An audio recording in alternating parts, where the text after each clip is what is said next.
So guys, over the last, I'd say few weeks, my wife's Nintendo Switch Joy-Con, specifically this one, the left one, the one you use, a lot, has started suffering from some pretty substantial Joy-Con drift.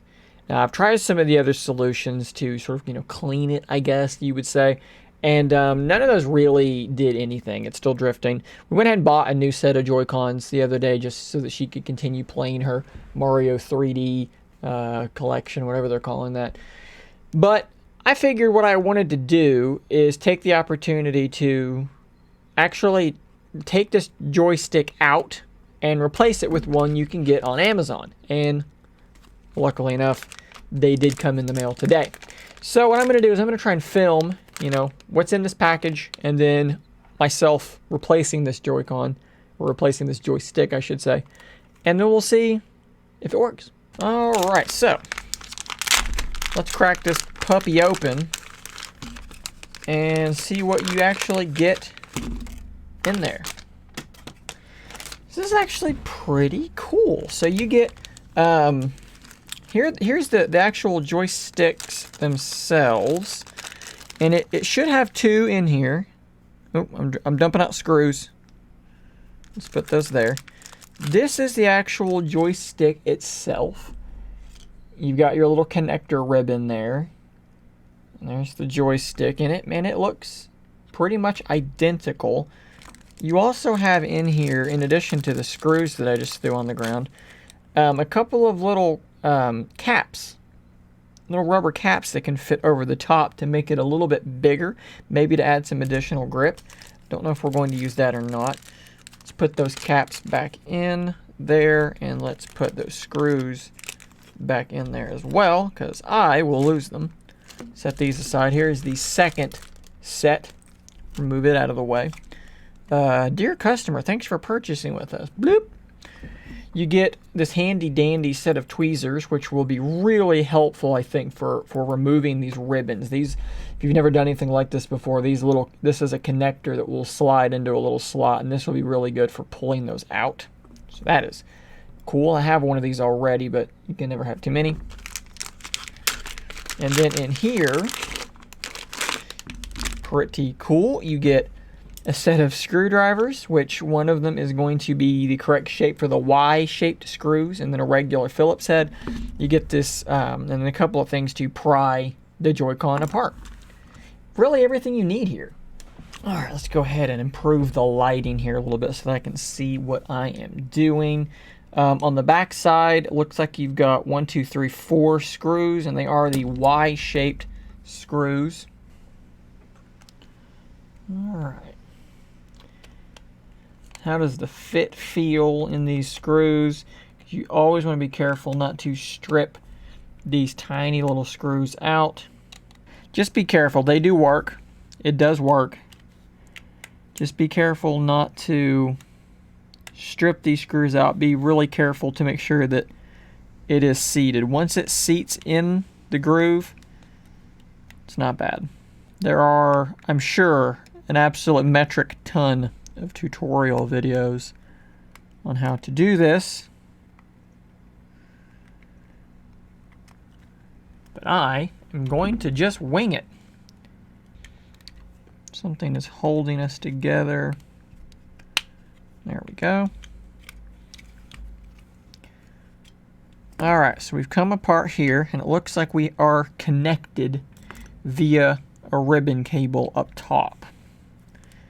One goes underneath this battery, one goes over here. So we're going to want to disconnect this ribbon here. And if you look right here, this should, usually they pop up. Perhaps it pops up on the other side. Yep, that's it. So that pops up, that slides out. Might be hard to see here, but right there, there's a little flap that pops up on the opposite side of where the ribbon goes in. Pop that up, pull the ribbon out, and you're disconnected. This next ribbon is going underneath the battery, so I can't get to it without removing the battery. I'm assuming that the battery will just pop out. Don't do what I was just now doing. Don't use something sharp to pry at the battery. That was stupid. Use something dull. Okay, there's some sort of adhesive there that holds the battery in place, but it does come across there. If you want to disconnect the battery, you can. I don't think I'm going to. I think I'm okay. Now we're using the Phillips head screwdrivers. And it looks like 2 of these screws are deeper recessed than the others. These look more shallow. I'm going to assume these 2 shallow ones are the ones that I actually need to remove. Decent chance that the other 2 are actually holding down the board itself, which I don't know if I need to remove yet. So we're just going to remove the 2 that appear obvious. Oh, and there's one more screw down here at this end.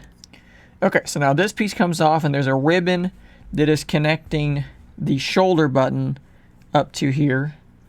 And there's a very small black tab that looks like it should flip up. And then that ribbon should come out. So now this is totally disconnected. The joystick is underneath this. This is the back of the joystick. So what we're going to do is we're going to go ahead and flip up this black tab here to disconnect this ribbon. So now this is out of the way. So now you've got that one there.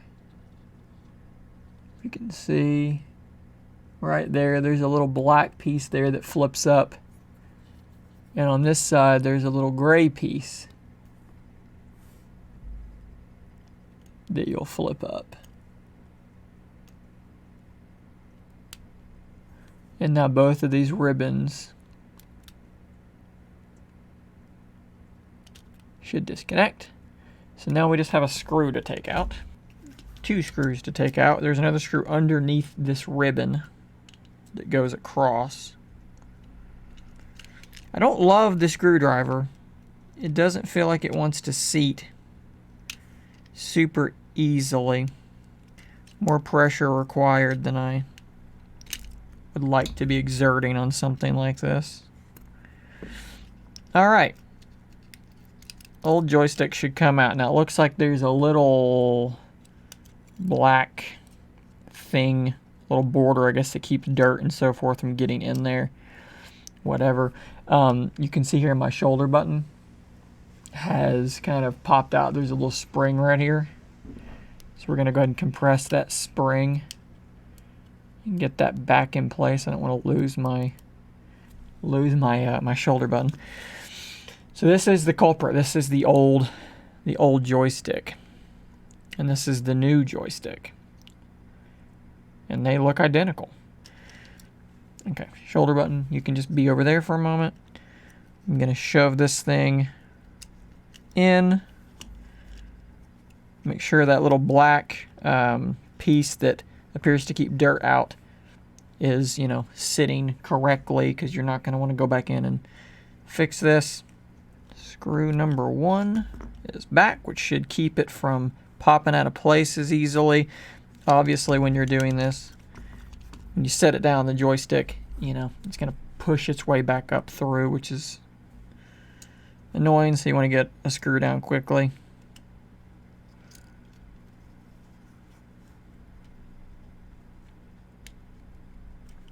Okay, screw number 2 is now in.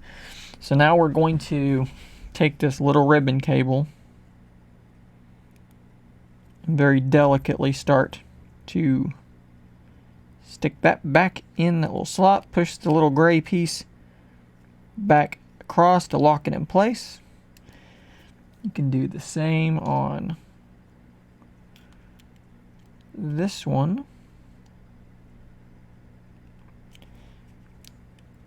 Don't want to apply a ton of force, but enough so that you feel secure that it's in place. And then when you lock it back down, give it a gentle tug. Make sure it doesn't slip out. If it doesn't slip out, you're probably in pretty good shape. Go ahead and seat this ribbon back in place. Pop the little black piece down. Keep losing my shoulder button. Please, shoulder button, just stay where I'm putting you. I don't think any of these ribbons will fit into the wrong slot. I'm pretty certain that you can't really do that wrong. It's either going to go in or it's not. Almost forgot to reconnect this ribbon.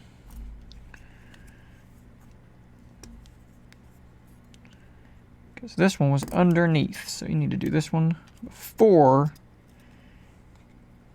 moving on. Okay.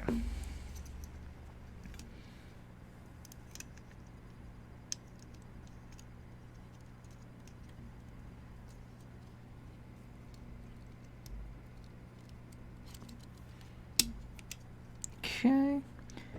That is there. Let's pick up a screw. This will help secure that pesky shoulder button. That should not be able to pop out anymore. We can now secure this ribbon back in as well. Battery can go back up as it was. Fold this back over. Also, just realized that I 100% missed a screw. Those playing along at home, did you catch that as well?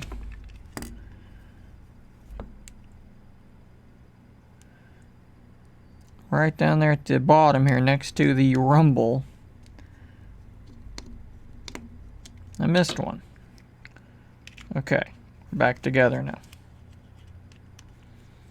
So let's pop in. Let's pop in a screw here. And let's go grab that switch. Okay, so we're on the home screen. Let's pull out the new Joy-Con, pop the new or the old Joy-Con, I guess I should say, in. Joystick is working. D-pad is working. Screenshot is working. Shoulder. Shoulder. All right, everything is functioning. Joystick moving around. Can I get it to do any sort of drifting? No. It feels identical to the other one. I think we're gonna call this a success. All right, so all things considered, looks like we've got a functioning Joy-Con, and we've accomplished this at a pretty substantial price reduction versus just buying new Joy-Cons. So, you know, if you got two Joy-Cons that are starting to drift, two come in the pack. I bought my 2-pack for $14.99. Got here in a couple of short days. Every bit of tool that you need to get the job done. I think that's a pretty solid purchase. If you enjoy my content, please consider becoming a Scary If Literal member. You'll get access to a whole bunch of emoticons to use with live streams and a shout out on an upcoming video. Thanks as always for your continued support.